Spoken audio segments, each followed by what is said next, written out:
Thank you. Good evening, ladies and gentlemen. Beautiful day in Wareham. This is the 20th of March, approximately 5 p.m., and this is a scheduled meeting of the Wareham Transportation Action Committee. We are all present and accounted for. Our first item on the agenda is a report from the town administrator regarding the his MMA experience as it regards to transportation. Mr. Chairman, thank you, and to the listening audience and members of the committee. I did express that we are in the process of completing the survey, and I think we sent something out to Michelle, or Barbara was trying to let her know that I just need a little more time on this item. She said that you were working on it. Right, and so I don't have a full report at this particular time. Is it premature to share anything, or you want to wait until you have a full report? Dartmouth is the only one that has an internal SPED component, from what I understand, and I will be working to complete that survey with office staff, and I'll be getting something out to the committee very shortly. Okay, great. Then let's move on to the second item on the agenda, which is a presentation by Mr. Tatro.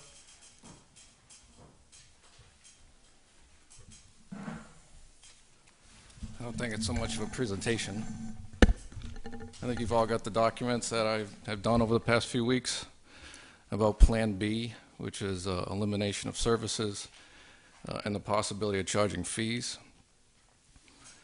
The first major component of service changes is going to be obviously no service for grades 7 through 12.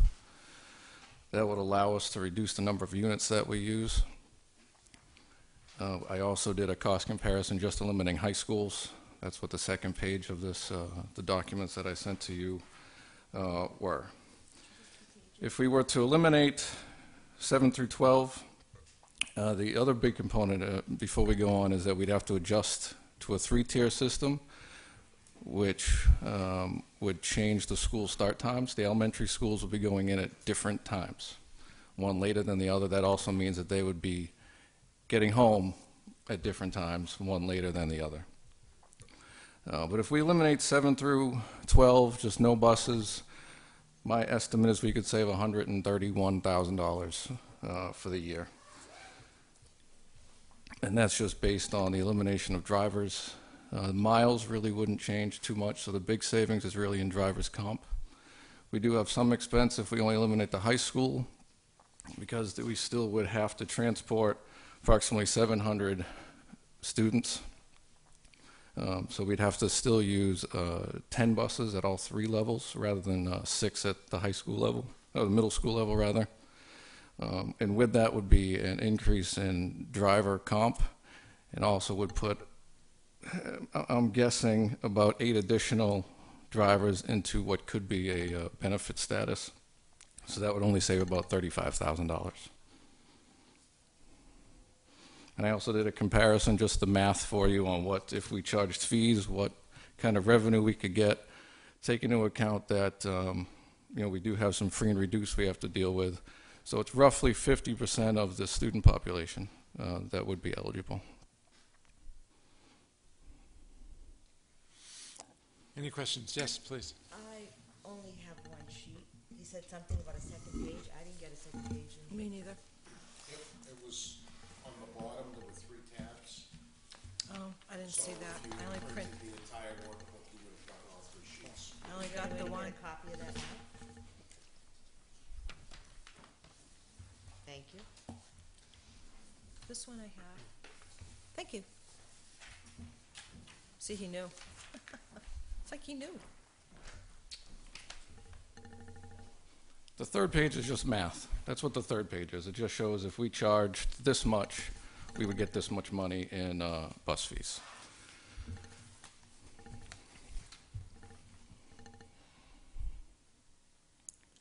Questions, comments, please? I have one question. Sure. Maybe I'm nitpicky, but the first thing I noticed about this when I saw it is that current information, it says 23 drivers. We have 24 routes according to the web page. One of them does a high school as well as the preschool, so I'm not counting that run.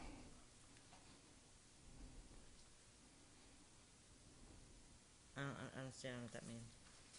It does a high school run, Mm-hmm, and then it doesn't do an elementary run. mm-hmm. It does the preschool run, and preschool is considered sped.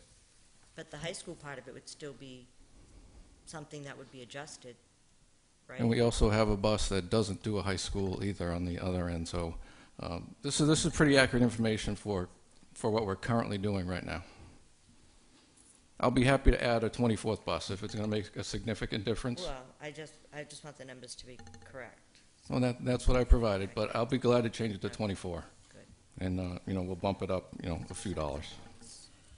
How many buses are currently in operation on a daily basis? Total 'Cause this is buses, with 24, the total so- buses we operate in a day are 48 buses, 48. So but this that would- includes special needs. Okay, so these cost comparisons don't include the sped buses? We right? cannot touch sped or homeless at all. This is strictly Right, I regular understand. transportation. I understand. Yes, So there's 48 buses that include sped, right? but this document doesn't include sped. Correct. Okay, so the number of buses that currently operate now without sped are how many? 24. So But 24 23 do the high school. Okay, so that's current. Correct. So 50% of the buses are for sped. Or out of district or homeless, correct. Okay, The non-big buses. right. They're non-regular ed Right. transportation. So we have 24 big buses. So when we had discussed this at the last meeting, and we had kind of discussed Plan B. And when you said that we could do it with 13 fewer buses, so that's what this is reflecting? Correct. There's 10 buses at each at the 2 elementary schools. There's Okay. 10. We use 23, so that would mean we could eliminate 13 buses. If you look at the tier system that I set Do you up, understand my confusion? if you look at Jeff, for a second, let me just, if I can, Mr. Chairman, for clarity, I believe that this plan uses 10 big buses to transport our students. The difference is we're doing it with 3 tiers instead of 2. So that increases the runs. That's correct. Got it. The number of buses are reduced to 10, but the number of runs. So currently, we do our high school and middle school together as a first run, and I don't know exactly how many buses, but then we do our elementary as the second run, and we use the 23 buses because 10 of them are on one side of town and 13 of them on the other side of town. So to go all across the town for elementary, we use all 23 buses. This has different start times for the elementary schools. So the same 10 buses that pick up Deacon's, then are used to pick up Minot, and then are used to pick up middle school or high school. And I'm not saying that that's going to be the order, but Right. we use the same 3 times. Okay. Does that clarify what you were looking for? It kind of does, because that's what I was trying to get at, like the number of buses would be reduced. Correct. So the drivers, we're talking, it's because of the multiple runs, so I understand that part. But it would be with 10 big buses as opposed to 23 big buses. That is correct. So you'd only need 10 buses or, maybe 1 or 2 for spares, as opposed to 23 functioning buses, big buses. Under this plan, that is Under this correct. plan. Okay. I have another question, because she asked how many buses we run daily, and the number came back at 48 buses run daily. So are we saying we have 48 routes, 24 regular routes, and 24 sped routes?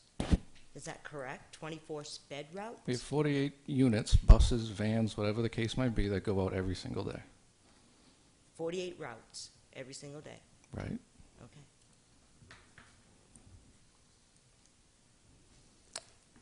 Barry, do you have a question? For clarification, so if a bus picks up a driver, has a run to the middle school and high school, and then does elementary, and then does a kindergarten midday, is that counted as one unit Yes, because it's one bus? Okay. correct. I just wanted to clarify. Do you have half-day kindergarten anymore? I thought it was all day. Yeah, we currently have 3 half-day programs currently. Because I thought you went to all day. It's being explored. We have, I believe, 7 full-day programs now and 3 half-days. Okay. So we are exploring going to all full-day, but there's a study going on currently. Okay, thanks. I have some questions if the committee's all set. Yeah, well, I'll have more. You know how I am. Okay.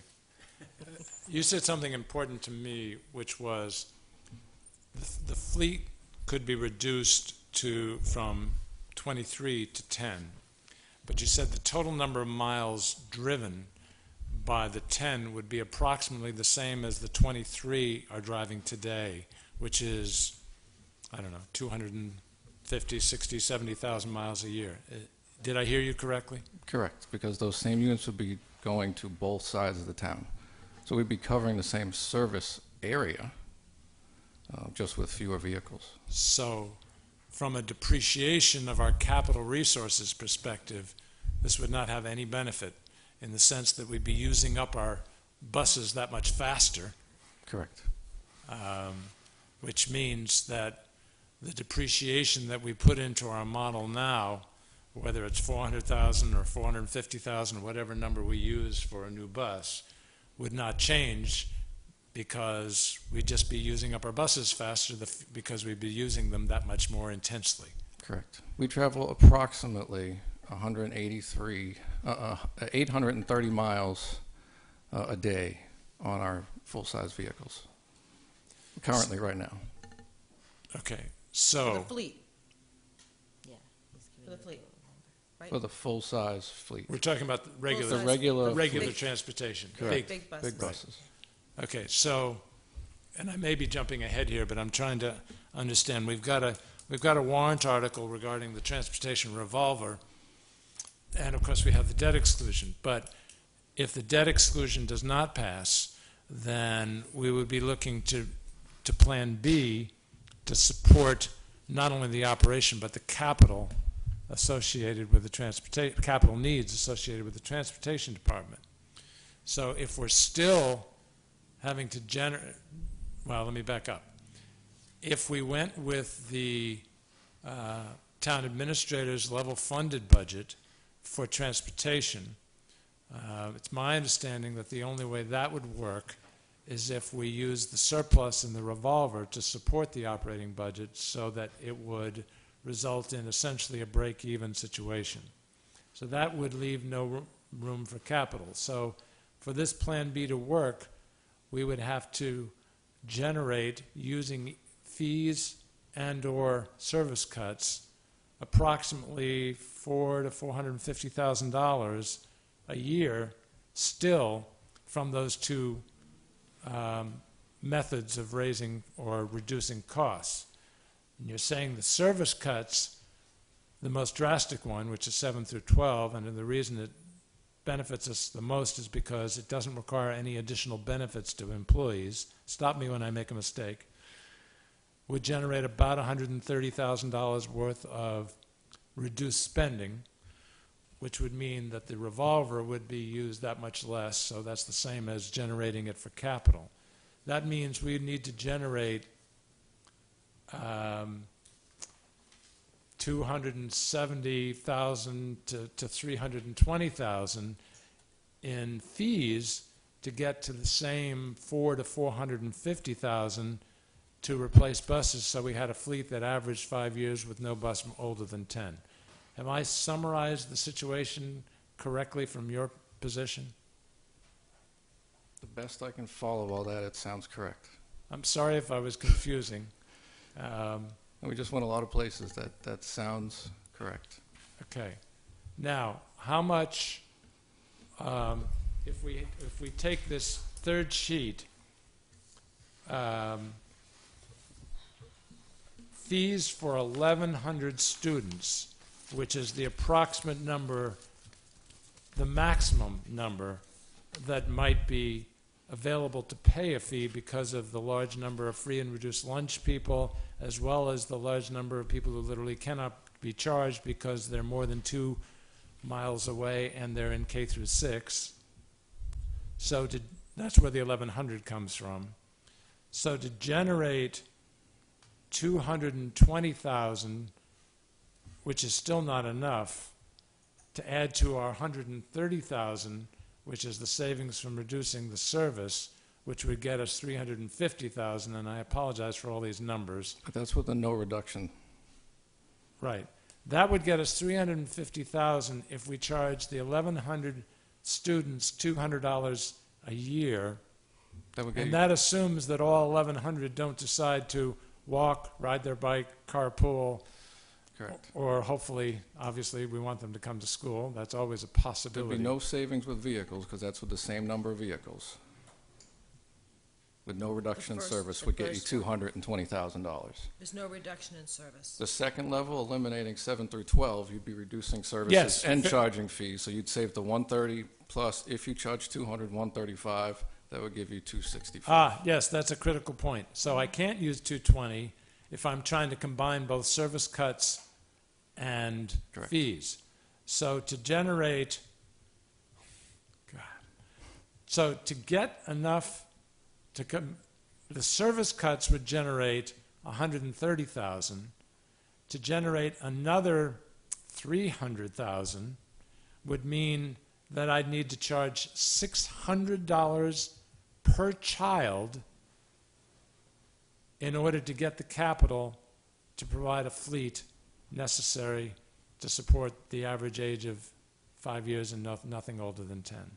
I didn't do the math out that far to 600 per child, but I'm more than happy to have the committee members tell me my math was wrong, but that's what it looks like. I have a question about your scenario back before. Were you saying that if you reduce the number of large buses, then the money in the revolver gets used less because you don't have to use that money to repair the large buses? Is No, that no, what no. you're What saying? I was saying is if you reduce the number of large buses, that theoretical 130 some odd $1,000 savings from cutting service for grades 7 through 12, mostly that saving is generated by fewer drivers, correct? correct, driver Yes. comp, yes. So the money that would save would mean that the revolver would not have to support the operating budget by that amount, and therefore it could be used to replace vehicles. Okay, so that's exactly what I said. The money in the revolver would be used less, Correct. so you would have that much more money to spend on new vehicles out of the revolver, and then you're trying to make up the difference with the fees. Correct. Because without a debt exclusion, there's no additional dollars of any kind, and therefore the operating budget would theoretically be used $130,000 less, and therefore the revolver wouldn't need to support the operating budget. And not to be really negative about the whole thing, but part of the problem is that this doesn't even address the sped fleet, and the sped fleet is what makes the money into the revolver. So, Yeah, But correct, but that- I'm looking at the replacement of vehicles across all 48. In other words, we have to, so you're saying that as you buy vehicles with this money, you're gonna buy sped vehicles also? sure, not just oh yeah, absolutely. The money's, because you need to. yeah, you're 100% right, because they're doing 400,000 miles a year versus regular bus is 250, 60, 70,000. So you're right, it's significantly more. In fact, many of them probably need to be replaced sooner than the big buses. They do seem to, they're built a little different, the sped buses, so they are able to do more miles. They are built more like a car that you can get the 400,000 miles. Not well, I mean, I understand. there's wear and tear and maintenance, but they handle it better than the large bus. But my biggest concern about my math, and I'm more than happy to have anybody correct me on my math, is that it sounds like if we just reduce our service to the legal minimum, and folks at home need to understand this, this is a reduction by eliminating grades 7 through 12 and anybody closer than 2 miles. We are still left with a legal responsibility of K through 6 and 2 miles or further away. So if we eliminate our service cuts to the bare bone, to the minimum legally required, we are only saving about $130,000. And that leaves the remaining dollars for capital to be supported by fees. And that sounds like $600 a year per child for a family. And I can tell you in the survey that we did, I think the largest we saw by far was 475. And the average was probably closer to 200. I'm sort of talking out loud, hoping someone's going to contradict me and tell me I'm wrong. But yes, Barry? I'm not going to contradict your math, but I am going to say to you that if you charge fees, the number of riders will go down. People will carpool, will tell their children to walk to school. Lateness will increase. We will not make 95% attendance because I don't believe some of the families we're talking about have the extra cash to pony up $90, let alone $600. They're not going to pay the fees. In more affluent communities, when they put in transportation fees of $180, which is $1 a day, there were cases, and they've been in the newspapers, about drivers having to deal with the child that comes to the stop without their bus pass because it wasn't paid for, and leaving them on the side of the road because somebody didn't use, in my mind, common sense. But it becomes a nightmare because you have people who will get it free because the law states you can't charge free and reduced. That's 50% right off the top. So once you take off the high school kids and then we, all those that are left, 50% of that are free and reduced. I'm going to say at least 30 to 50% of those remaining are the people who are going to have a hard time coming up with the extra money. And children, as I said, will be late. I just don't think, I have to speak as an educator, that it is in the best interest of the students to charge fees. I understand that we need the money, but when we've done this before and we had surveys and the most we thought we could get out of it was about $60,000. And that was after we went through the storm of those that didn't want to pay and kind of waiting them out until they said, well, I suppose it's, you know, instead of the child being home, send them to school and I'll find the $90 or the $80, whatever the fee is. But I really don't think you're going to get much more than $60,000 in charging fees. I mean, that is a realistic number. And if anybody comes out of here thinking that we're going to raise $300,000, then they're wrong. And I had to say that, not that your math is wrong, but just that the consumers who have to pay the bill, they don't have money. Thanks. I understand that there's concerns on either side, but when I brought this up at the last meeting that we're at, and this is Plymouth Public Schools, and their fee for the school year, the current school year, is $125 for the first student, $100 for the second, and $75 for the third, with the maximum fee for a family is $300. So we're talking about half that cost. They have an advance payment discount. I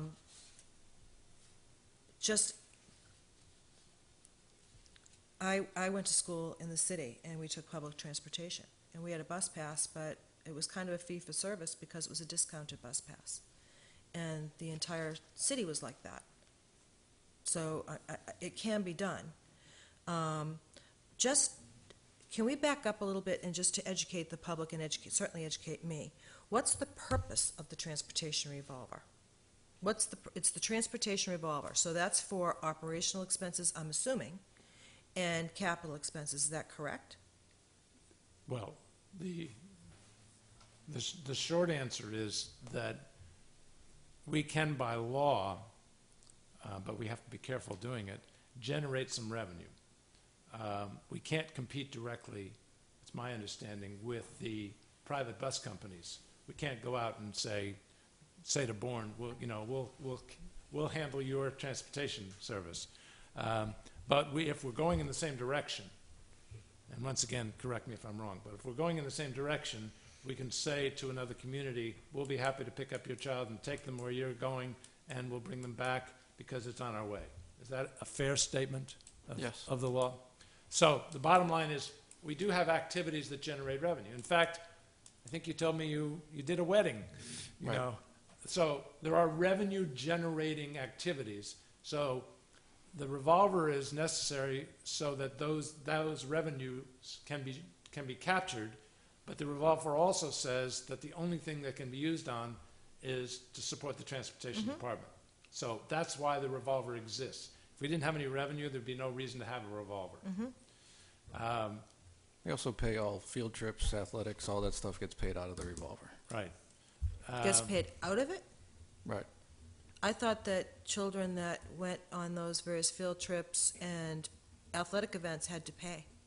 And that goes in, so they get paid out. Okay. The driver. Right, but it doesn't just simply come out of the revolver, it goes in and then Well, it comes goes out. in and then comes out, yes. Right, Correct. so there's revenue and expenditures as a result of those activities. Right. Correct. Yes. All set. So the purpose of the revolver, and I understand that you get revenues, and we kind of went through this before, because I think when you said that there was a round trip that you reimbursed 50%. I'm sorry, I missed the question. When, If it's Of a the child from homeless, yes. the homeless, so if they're transported round trip, we get reimbursed 50%. oh, yes, correct. If we Okay. do the entire trip, yes. Yes. So there's income, obviously, there's revenue, and there's expenditures, but the expenditures can only support the transportation department. So that's used to supplement, for operational expenses and for capital if there's enough money in that revolver. So which we've already established that it was a small amount for advertising and that kind of thing, that I still see some buses with signs on the side.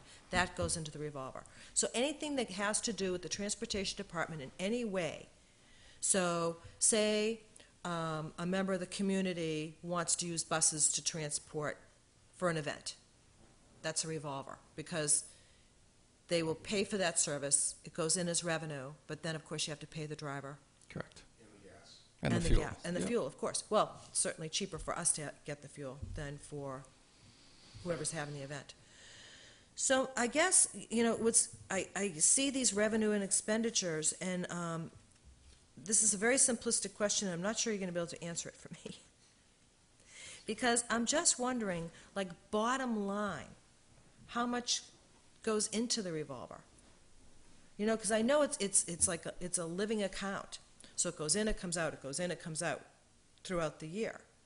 So is there any way to kind of nail that figure down? Yes. What- It is on the sheets that you had. I If see you that. look at a year, if you can So at the end, it'll have separate it on one there? year, you can see the amount of revenue that's come in, the amount of Okay, so I see, expenses it's that have nearly gone out. 400, I see it. Correct. I missed that page.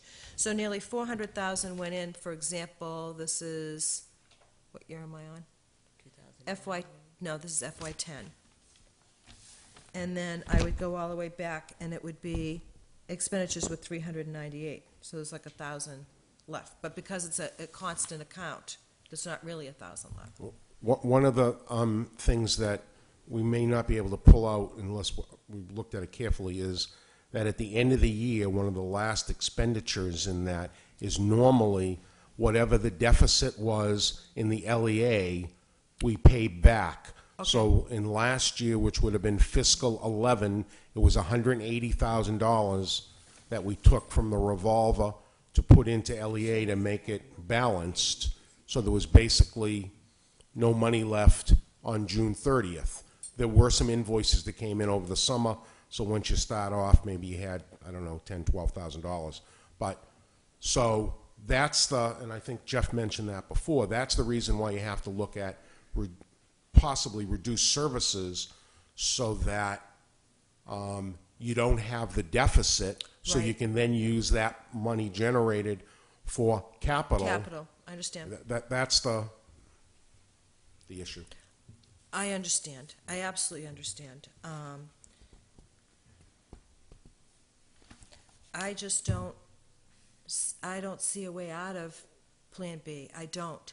Not when, we're faced, when we saw that budget, and it was not clear to me, obviously, because I made mention of it during the meeting on Saturday. I didn't understand the budget that I was looking at on the town side already reflected kind of hopeful cuts, because these have to be negotiated with unions. This is layoffs. This is reducing employees by attrition, because certainly we have a certain number of seasonal police officers that would like to see in the summer, because we're a summer community, we double our population, and 6 of those are already off the table. Closing town hall at least 1 day a week. We may, I said it somewhat facetiously about closing the library, but that's a real possibility. It's a real possibility in these financial times. Do I want to further burden anyone with any monies? No, I don't. I don't. You may be surprised to know, but I'm getting close to feeling the same way you are in terms of the Plan B. Some form of Plan B may be necessary in order for some parts of the community to feel that we've done everything possible before we ask them for more, if you understand Exactly. what I'm saying. But the reason I was doing my math earlier was that, and I think Barry's experience will tend to verify this, and that is the more we charge, the less we get. And there is an economic theory associated with that when it comes to taxes as well as fees. I understand. So it seems to me what the school committee and the superintendent will have to decide is, what is that right number from a fee perspective? And let's face it, folks, as much as I don't think anybody at this table likes the idea of fees. I don't like athletic fees. I'm a coach.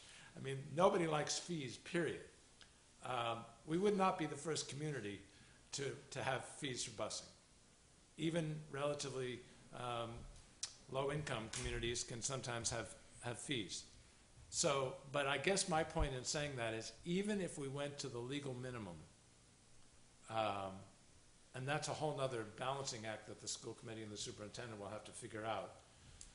So we could have fees and or cut services, but it seems to me that even if we did both of those things, we wouldn't raise enough capital. And so I still think Plan B now looks to me like doing both of those things and having some ongoing additional capital. It wouldn't have to be for $450,000 a year, but I think some additional capital, I don't know how the math works if we don't do that. So if we're talking, and I think, as I said at the Saturday meeting, you can technically say this is a debt exclusion, but if you do a debt exclusion every year, It's really an not override. really a debt exclusion. Call it what it is. Call it what it is, exactly. I agree with you completely. The only advantage to a debt exclusion from the public's perspective is, at any given year, they can say no, right? And that means there are consequences. So it gives them a little bit more control because it's an ongoing vote as compared to something that you have to literally do an underride to stop. So it gives people a little bit more control to do a debt exclusion. But I think we're all saying the same thing. If you're doing something every year, it's not exactly the concept of the debt exclusion. But so putting that aside, it still sounds like it would cost 60 some odd dollars. It was going to be about $60 for $1 million, so that would mean about $30. Is it 60 or is it 65, 68? 68, okay. So 68 would be $1 million, so $500,000 is 34. And if we said that we can get about 60,000 plus another 130,000 from reduced service, we've now cut the debt exclusion essentially in half, the burden in half. And that means instead of it being 34, since it wasn't truly $500,000, it was somewhat a little less than that, it would be about a permanent increase of $15 a year for the median taxpayer. Well, I know that's a lot of math, but no, let's talk about I'm that following math. you. I'm following you. I know you are, However, but what we're not talking, we're But not the average talking, citizen may not be, so I want everybody to, we're not talking about a debt exclusion right now. We're talking about Plan B.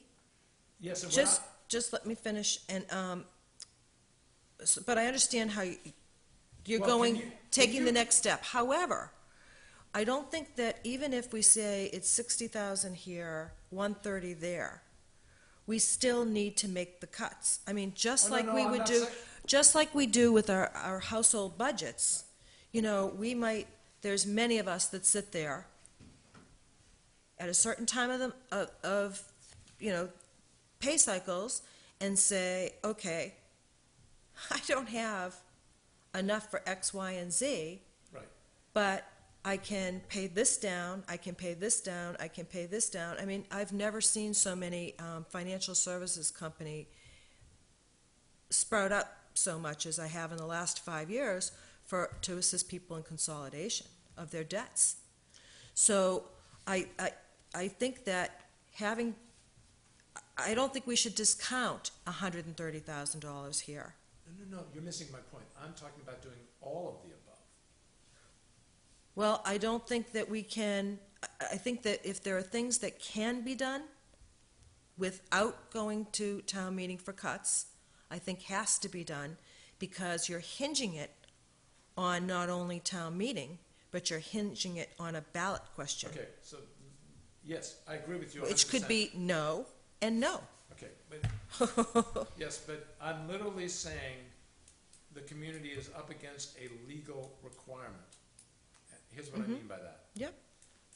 We have no choice if we have a school system to transport K through 6. And special ed. And special ed, right, thank you, and the homeless, et cetera.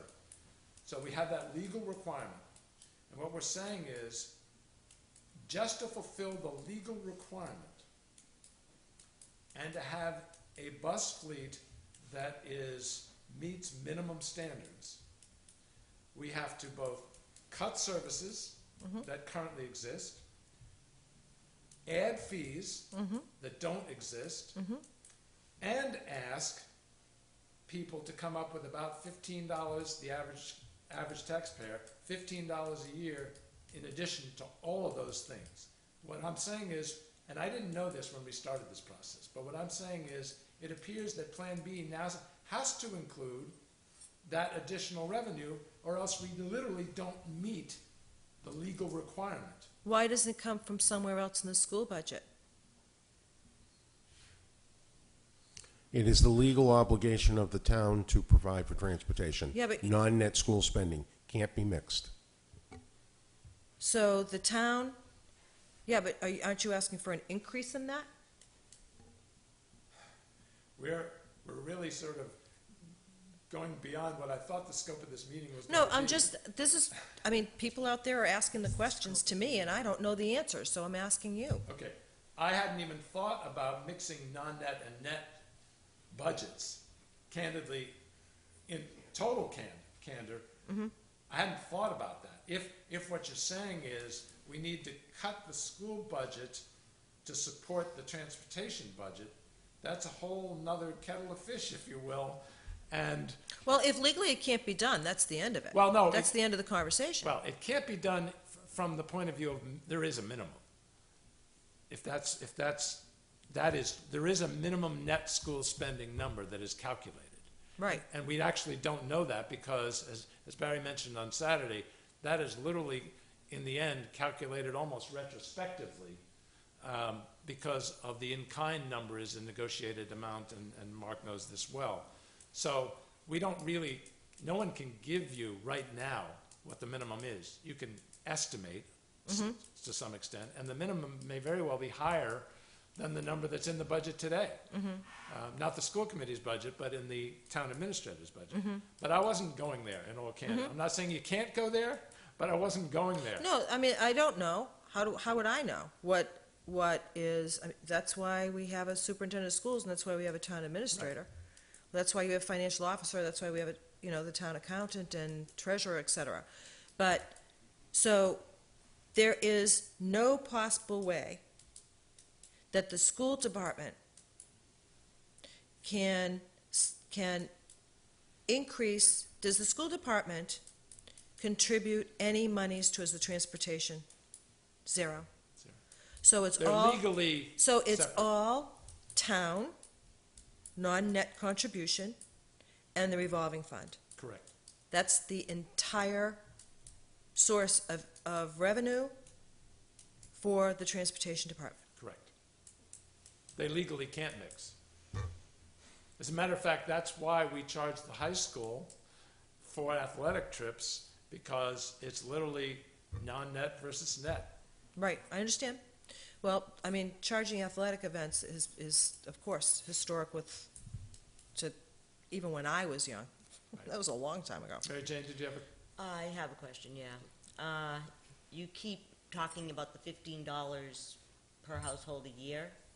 But just to be clear, that's just simple math. That's a theoretical number based on what $1 million would cost, and I simply reduce it down to the number that we're talking about. And you're using, the whole graph that you're using is that same graph that we were shown earlier that said that the price of a bus was $80,000. It's still based on those numbers. No? You have adjusted those numbers? You adjusted it to. Because he's still saying 400,000, which is. No, actually, I where's the said 80? 450. I think the debt exclusion. The debt exclusion is 460, which is 4 buses at whatever 92,000 is. That's what I calculated it at. I think it's up to 90 is the bottom Okay, line. so which we also have to take into consideration that every year that price would go up, the price per bus, as emissions change and technology changes and all those kinds of things change, and you have to meet the Green Air Act and all that stuff, Isn't- the price goes up. There is inflation, that is Yeah, correct. so There's just to be inflation in clear, everything. All just- budgets experience inflation, unfortunately. But you just wanna make sure it's out there so that no one can come back later and say, you said they were gonna cost us 92, and now it's costing us 100. Fortunately, inflation has been relatively well controlled, both nationally as well as locally. So, but it's always it can raise its ugly head at any point. So, I really hope we haven't confused the public. I don't think so. Good. I think that there's some very bright people that are very interested. I have a question, So though. yeah, go ahead. Are bus purchases, do they require a town meeting vote?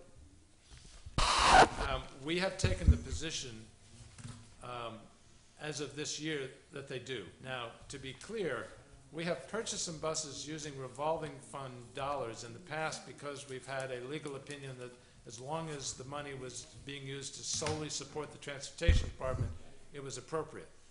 We have been told by the chairman of the Capital Planning Committee, the chairman of FinCom, the town administrator, they really don't want us to do that anymore, so we're not, even though we have a legal opinion that it was acceptable. So the warrant article associated with the revolver, I'm separating the debt exclusion warrant article. The warrant article associated with the revolver will say a sum of money, and the motion will have a specific amount of money. And so whatever new buses are purchased, either through a debt exclusion, if that is passed, or through the revolver, will be specifically authorized by town meeting. All right. Now, I thought that, did you go through the chief procurement officer each and every time that you purchased a bus through the revolver? Because looking through these, because I looked at the bottom numbers, and in FY08, because you have one line item for bus purchase. In FY08, it's totaled $75,658. In FY09, it's $56,427. Is this under bus purchase? The short answer is, I don't know unless the superintendent does. No. But it's each year. So then there's one for $89,187. And then I have one here from FY11 that is, the total is $45,272. And then 12, I don't think there's anything on 12 yet. No. No. 92,000, didn't they buy that bus for 92,000? Wasn't that 12? Yeah, there was a bus. Superintendent has an answer for you. Okay. The answer is when the town had a full-time purchasing agent, which it did up until approximately 2 or 3 years ago, the purchasing agent 2 or did 3. do the bid, and that's how these were purchased. After that point, prior to Mr. Andrews' arrival, when we bought the Bluebird buses, the town administrator was part of that purchase, but not for the $90,000 vehicle. We did not go that route. So, since we're trying to be an action committee, is there anybody who would like to make a motion with regard to any of what we have been discussing? Well, I guess this, my personal opinion is this committee can make a motion, but certainly we're an advisory committee, and this would go to I assume, to the school committee. And to the Board of Selectmen? And to the Board of Selectmen. Right, I agree with you. It would just be a motion to take to our respective committees, exactly. But I would hope that our respective committees, especially if it was a motion that passed with a significant majority, they would take it seriously, since I think we've studied the matter. You keep trying to pin me down to vote for a debt exclusion, don't you? No, Not doing no, it. actually, I didn't say what kind of motion I wanted. In fact, I'm not going to make a motion. I'm the chairman, so Yes. I'm just asking if anybody wants to make any motion. Because we have a problem. We have a huge problem, but we have a huge problem town-wide. Yes, I agree with you. And it's not gonna get any better anytime soon, I agree with that too. unfortunately.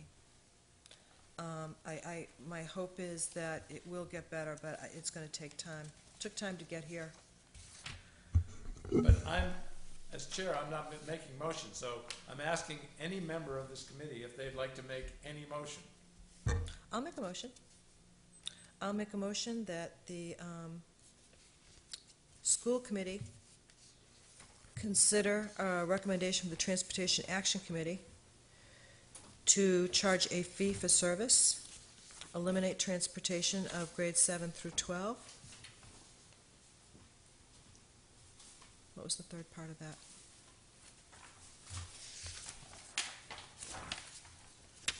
There was a third part. No. Nice try. Nice try, though. Nice try. And eliminate the transportation of students residing under 2 miles. Do I have a second? I'll second that for discussion. Okay. Okay. Anybody would like to make a comment or discuss that motion? I know you don't support it, Yes. but. With respect to, what would be the mechanism, I know kind of what happened in the past, but what would be the mechanism by which this, particularly the fee, I'd spoken earlier about I know there's certain means testing that we will follow so that families that have, well, are we excluding the families of children with requirements for meals? Free and reduced lunch by law, can't be charged. Okay. But what would be the mechanism by which, would this be like an upfront, it's almost like getting your tuition bill with the fees of, So during the summertime, you would get a letter with a bill saying, in order to have transportation for your child, please make a payment to such and such a place. Some sort of an ID/ticket would be printed, laminated, that the child would get, and unfortunately, I'm sure we'll have to recreate those tickets as the children lose them on a regular basis. and so that would be obviously well publicized, given that this went through the final stages of a process, and the families would be given this billing sometime in the summertime so that they would be able to understand it. And what were we saying? Was it generally on average of $200 to $300? No, it depended. I said I truly believe if we ask for anything over $90, that you're going to have most of the people that aren't going to subscribe to it. Thank you, Mr. Chairman. Mary Jane, any comments or questions you'd like to I share can't- regarding the motion? I can't even fathom that we're gonna charge a fee or eliminate transportation. I can't. And I really feel like things should have been discussed before we got to this point that have not been allowed to be discussed as to the efficiency of the department and whether or not runs could have been looked at and consolidated before we got to this point. Numbers have gone down and we're still running the same amount of buses, and I'm sorry, but I just feel like things should have been, there are other steps you could have taken before you get to this point, but we weren't allowed to discuss them. We jumped right to Plan B. I feel like I'm being bullied to go this way, and I can't have any part of it. I'm sorry, but I can't. It's not who I am. I drove in this town for 17 years. I could never see a child walk, and I don't see a reason for a fee when the town owns the buses, and there should be, that's the whole point of the town owning the buses, so that you can control the cost without having these escalating things happen. There are ways when one area is rising to cut in another area that's not rising. That's what you do. That's what you watch it day to day. You manage it. You make sure it's all running like a smooth machine. I can't. I'm not making any kind of motion, and I'm not voting either because I can't vote because my conflict of interest papers did not come back. So I can't vote. Jeff, can you address the number of run issues that Mary Jane is concerned about? Has the number of runs that we're using to support the children we're transporting, is that reviewed on an annual basis? Yes. Okay. So prior to this fall, you took a hard look at that to see if the number of runs could in any way be reduced? Yes. And your conclusion was? At this time, they cannot be. And the software that we pay for concluded the same thing. Okay. Thank you. Barry, any comments on the motion on the floor? My only comment is that the next step in this is for the school committee to hear the same presentation and to have the conversation. They're the body that needs to, and they're the only body that can vote whether or not fees are going to be charged for this and whether services are reduced. So, I mean, that's what we have to go back to. So, you know, I don't really know if we need to take a vote to know that that's what we're going to do, because you and I believe we know that it's either on our agenda tomorrow or it's on for 2 weeks from now. So, you know, that's the next step. They have to hear the same scenario so that they can think about it and talk to their constituents as well. I think the language of my motion was for the school committee to consider this recommendation. But just since we're discussing, the motion was seconded for discussion, there have been revolving account bus purchases pretty consistently. And since 2006, and I don't think this includes the bus that was recently purchased, $659,974 was spent on purchasing vehicles for transportation. And I think people need to know that. I'm actually thrilled with that number because the fact that under both Jeff and Mary Jane's leadership, we were able to generate the surpluses so that we could do that meant the town didn't have to come up with $659,000, and our fleet would be that much older if we hadn't done it. So I see that as a huge plus, and I am greatly appreciative that we were able to do that, because the alternative would have been far worse. But that's just me. So I consider the revolver to be an entrepreneurial effort.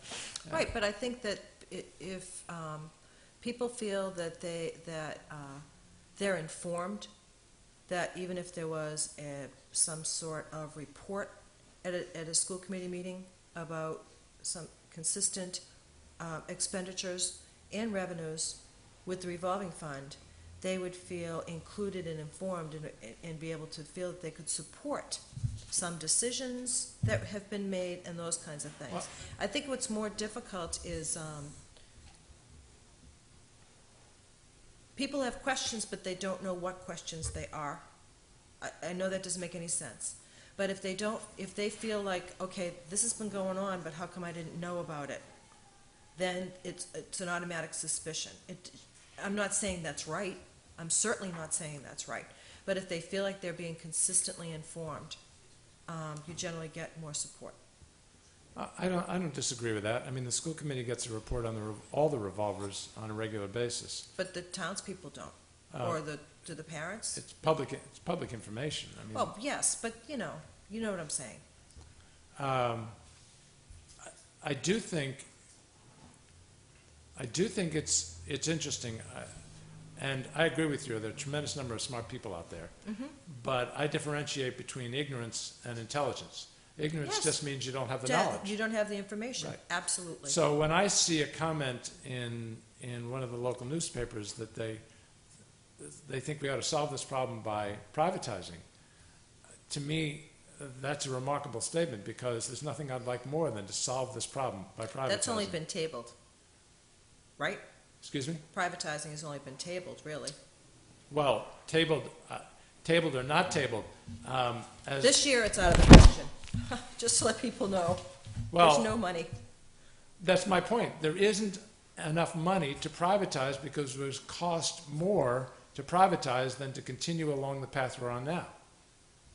Well, I'd be very interested I mean, to get the information that we've requested through Mr. Andrews, just what the budget is for other towns, those kinds of things. I mean, they may have, we're not the only town going through financial hardship.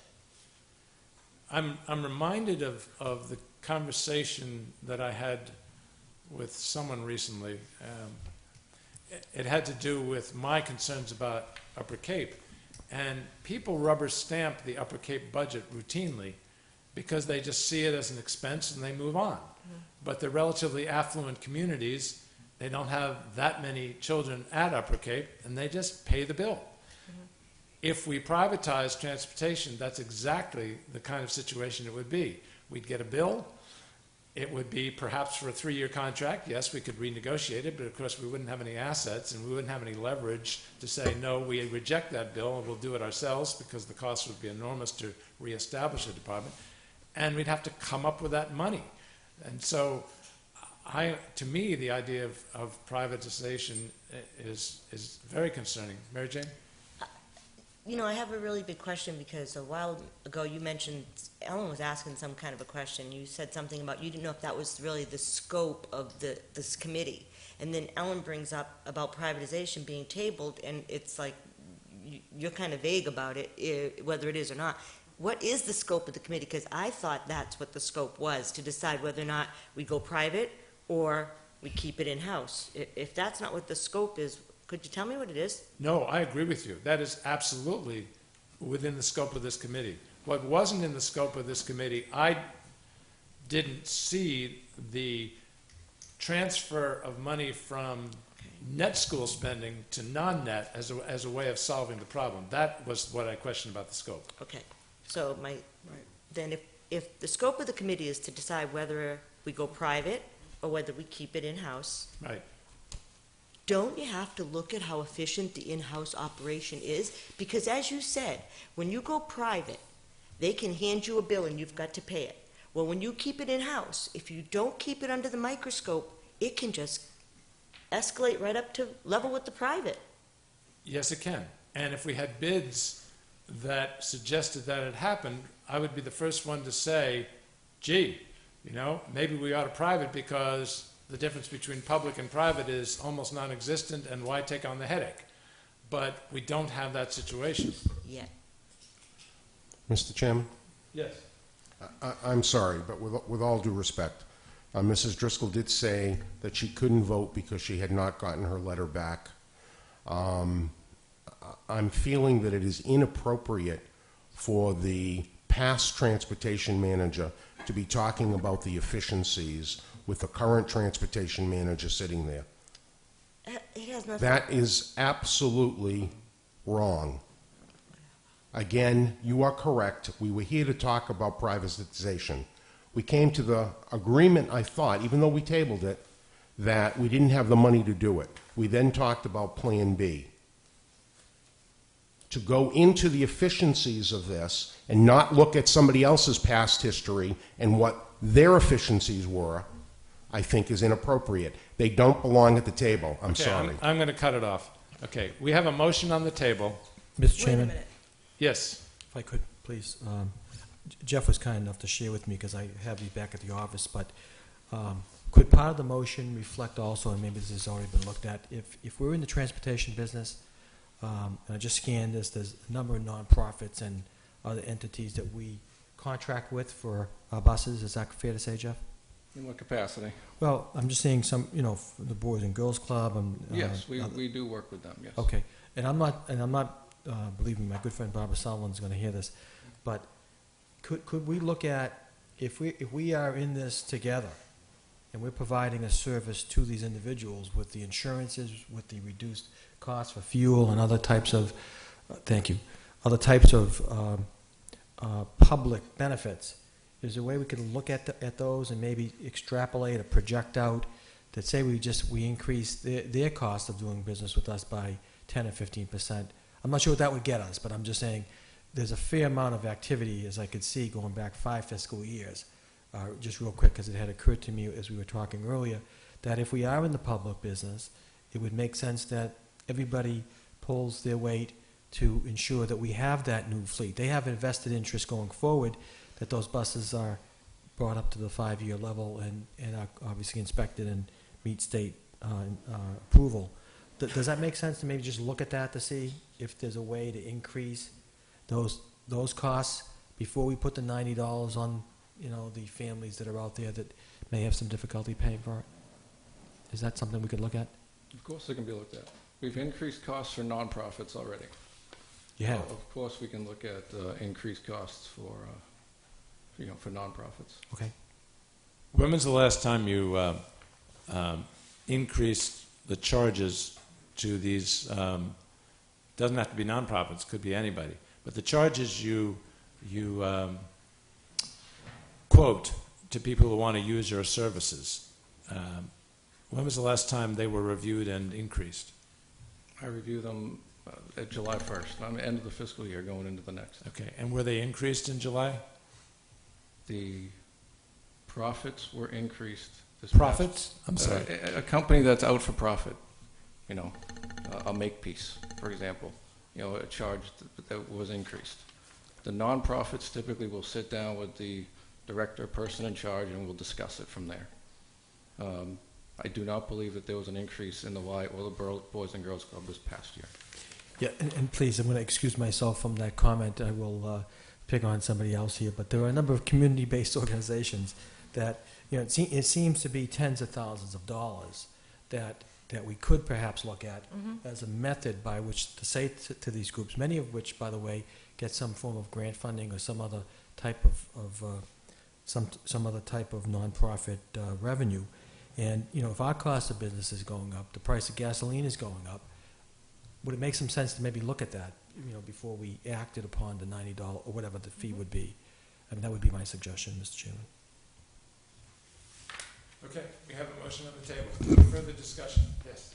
I just want to say that I appreciate Mrs. Driscoll's questions. I didn't find that she was being adversarial in any way. She has an intimate knowledge of how the transportation budget was, and she has questions about the current budget. I don't think that it was an attack in any way. I don't think that there's any reason for there to be any defense. I wanted to hear I am unaware of what the budget was before, and I'm unaware of how the efficiency of the budget is now, and I think it was just for points of clarification. So I don't think it was inappropriate whatsoever. Mary Jane? Just to clarify my reasons for the questions, because I feel that I am the person with the intimate knowledge of how it runs, not how it did run or how it is running, how it does run, and that the people, the public, have a right to understand the numbers before they decide if they want to support the system. That's why. People out there don't understand the numbers because they're not familiar with transportation and how it works, and how when a cost goes up here, you should see some revenue generated here. And when you're not seeing that balance and counterbalance, you have questions. And that's why I'm trying to, if I'm going to get on board with keeping it in-house, which is really where I want to be, I want to make sure it's as efficient as it possibly can be. Because I'm not going to sell something to the people in the town that looks to me on paper to be ambiguous, as I told you in the very beginning. The numbers don't support some of the things you're saying, and I'm not going to say anything more than that, because I don't want to be accused of anything. I'm just saying that I would like to clarify them so that the people in this town can understand what the transportation department does for the town, and then can support their decision with some real truth behind it, instead of grayness and that's it. That's all. Fair enough. But as I said in the Saturday morning meeting, if you look at the number that the town was asked to support the transportation department 12 years ago, and you compare that to the number that they supported the transportation department for fiscal year 2012, put 13 aside because who knows what that number is going to be, that produces an average annual increase of 1.2%. With decreasing students. I mean, granted, sped and homeless have increased, but the regular students, the regular runs, the number has decreased, correct?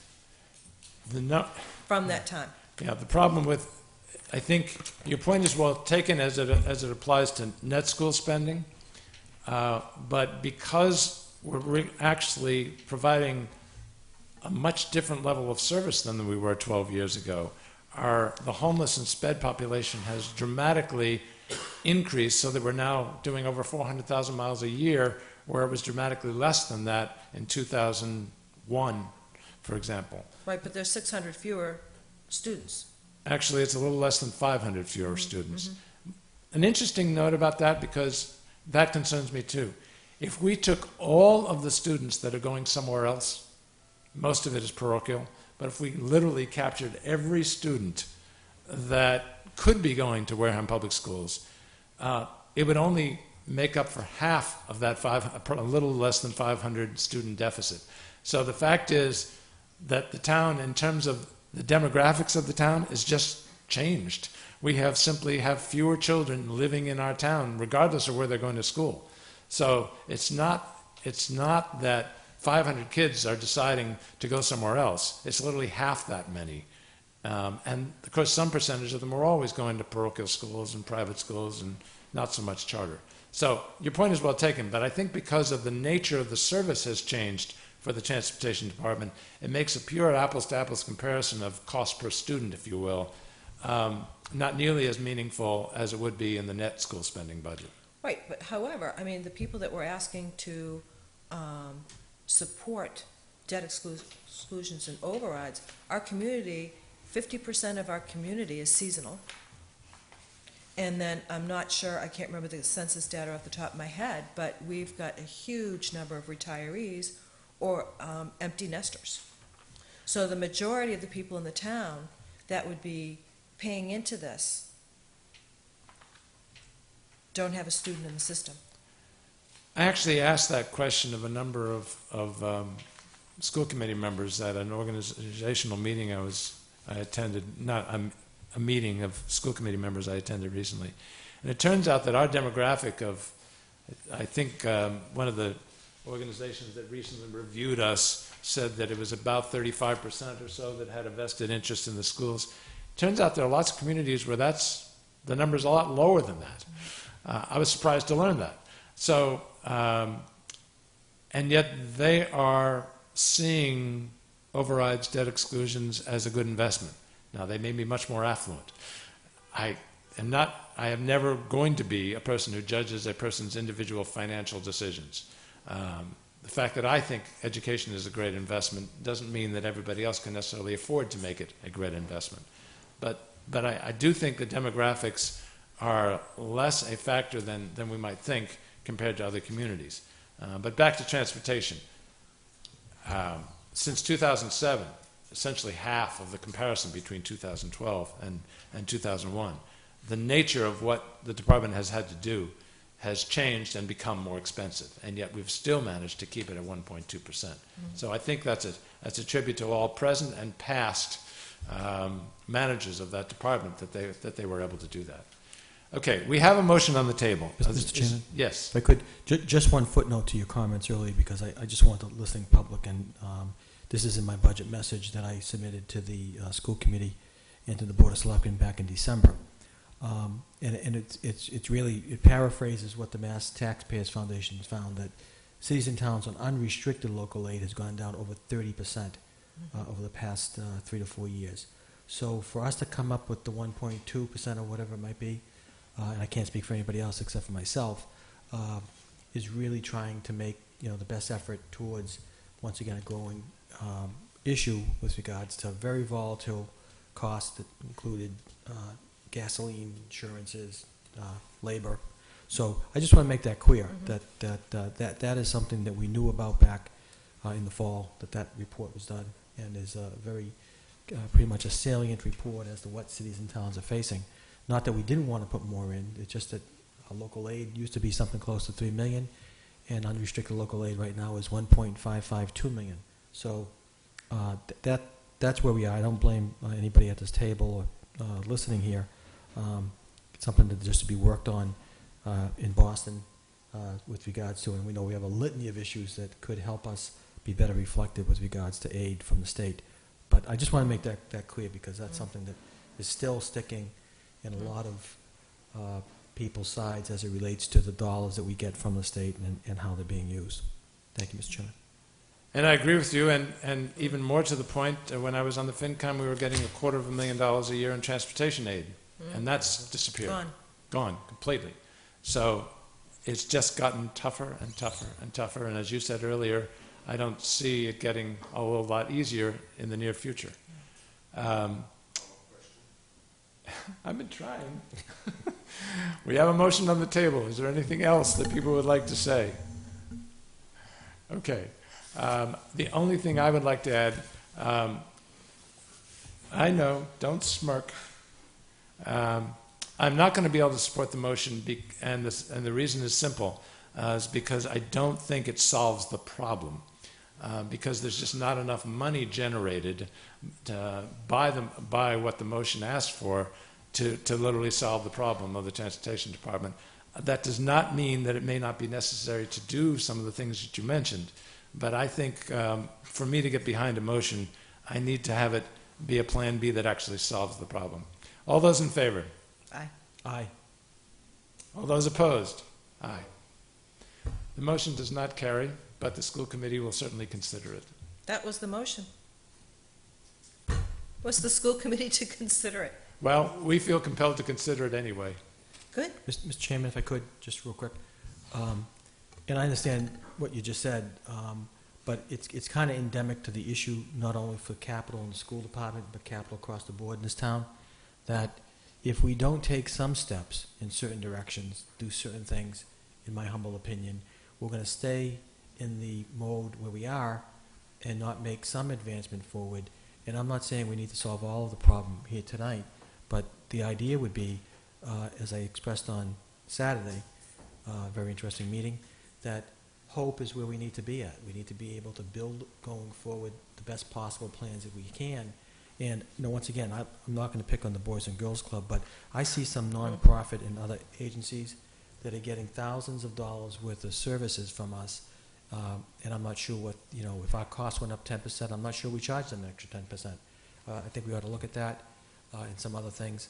And once again, I think it's important that we take some positive action going forward, in my opinion. Thank you. Thank you. Could I have a follow-up on that, Mr. Chair? Sure. I don't think it's necessary to put it in the form of a motion, but could we ask the superintendent of schools to work with the director of transportation to look at those fees and where it's possible to, say, increase them? And again, if it's by 10% because our expenses have, the transportation expenses have gone up by 10%, and report back to the school committee so that it would be discussed in a public forum?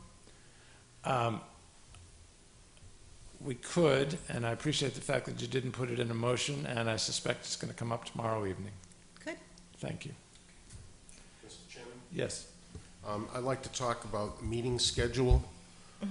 Since we have town meeting upon us, we have budgetary discussions to have on net school spending and the town's budget. My motion is that we do not meet until town meeting is finished, and that we know what the future brings to us in the way of our debt exclusions and our override. How do people feel about meetings prior to a town meeting? Yes. I would like to meet prior to that with the information that Mr. Andrews is awaiting from surrounding towns.